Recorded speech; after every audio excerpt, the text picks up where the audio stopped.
So, thank you so much for agreeing to do this. Just really appreciate this, and I would say that it's such an honor to have you as an educator to, um, have a conversation with a student of yours. I'm just really, really excited, and it's been a beautiful journey for me, and I'm really glad that you've agreed to partake in do an episode. Um, so things aren't, it's not difficult for the most part. So one of the things, now let me actually back up out of here for a moment. So if you see, I'm in Zoom, and you just click on settings, and you're gonna click on recording, and you'll notice it'll give you an option to check, which is record a separate audio file for each participant who speaks. So make sure to do that first, right? Go to settings, go to recording, and then make sure that it says record a separate audio file for each participant who speaks.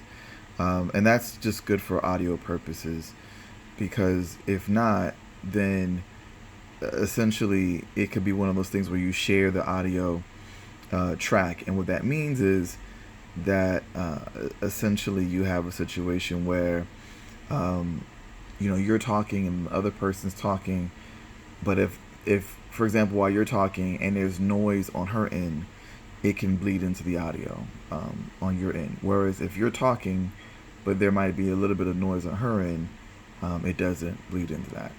Another thing is, for audio purposes, is to make sure that there are no noises, that your phone is silent, your guest's phone is silent, that if you hear anything in the background before you record, make sure that you or the guest attends to that, so that way there isn't any noise in the background. Okay. As you know, you want it to be as smooth as possible as it relates to audio. If you have a microphone, I would encourage you to use it. If you don't, that's okay. If the guest has a microphone, I would encourage you to have that guest use the microphone. If not, that's okay. But both of you should use your headphones.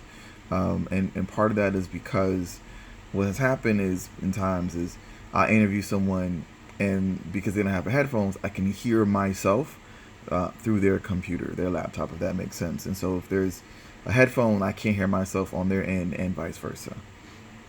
Okay. So main thing to remember is to hit record, right?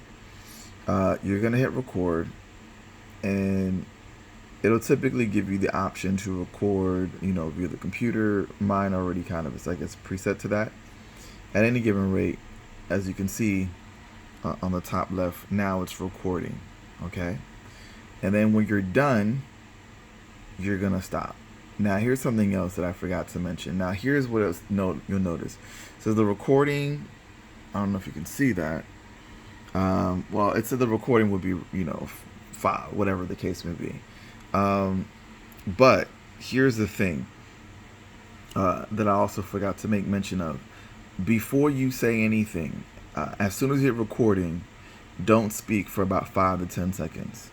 That will therefore give me a chance to see if there's any noise in the background in the room, and then that will help me out with editing purposes. So now, once you're done, so you hit record, you press stop, as you see. Once you're done and you end the meeting, then you'll notice that it'll convert meeting recording, and then that should show up, or something like it.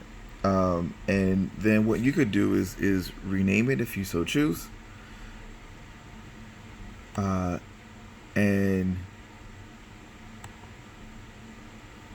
I rename it. Typically what I do is I rename it, and so we'll just say test audio.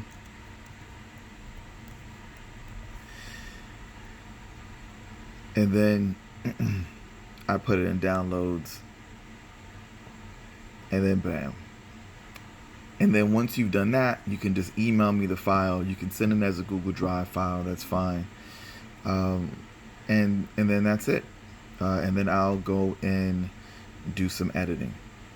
And that is pretty much it. And if you have any questions one more thing.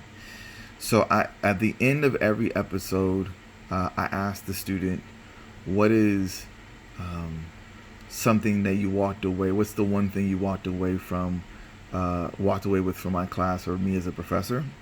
And then they shared some wonderful insight, and then I in turn talk about what I walked away with as it relates to them being a student, my student, and what I gathered and got from them being my student. So please make sure to do that. That's the last question. You'd ask the student, what's one thing that the one thing that sticks out to you more than anything else when it comes to my class and me as a professor, and then in turn you talk about that student as well. And then that's that. Make sure that the interview is no longer than an hour. Anything between 30 to 50 minutes is pretty good. That's that. So thank you so much.